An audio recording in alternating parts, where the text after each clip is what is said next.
So we're going to go over some of the products that we use on our vehicles here at Dynamic Corvettes.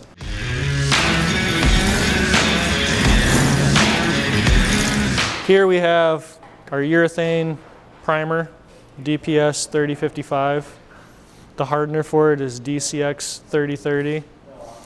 And then the reducer that we run is DT870. This is all universal between all the products. The hardener is actually for the sealer also. This is our sealer, DAS 2027. This is dark gray, so if you're doing black cars, gray cars, this is where you want to go with. They have the value shades from white to gray to black. So you can kind of tailor the color of sealer to the car to save on paint. Here's our base coat. We use all Deltron PPG product. So this is DBC, and this is a BMW Jet Black. This is what we used on our 64 Corvette. Our clear coat here is the Deltron NXT, the DC 4000. This is good for doing overalls. So if you're doing multiple panels or a whole car, you can use this and get a good 3 coats on and not have any solvent issues. Since it's winter time right now, we're running a little bit lower temp hardener, so we're using the DCH 3070 hardener for our clear coat. It's a 4-to-1 mix. Our base coat is a 1-to-1 mix.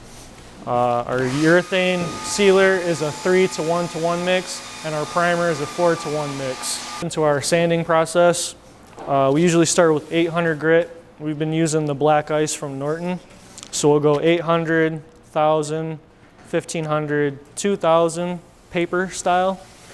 And then for our DA sanding to finish up for polishing, we use the 2000 from black ice. And then we like the 3000 grit from 3M, the Trizag discs. And in between all that, depending on what color car we're using, if it's a white car, we usually use black guide coat. If it's a black car, we'll use the white guide coat.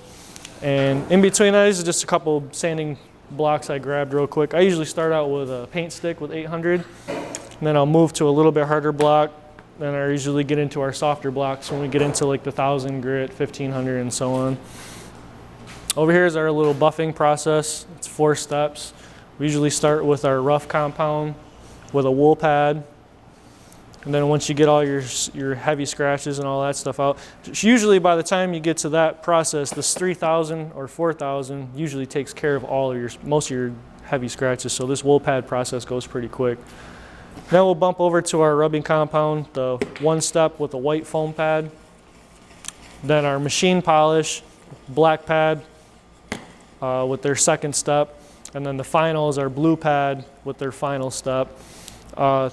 The colors of the compounds kind of go according to the colors of the pads, so you can't really mess it up.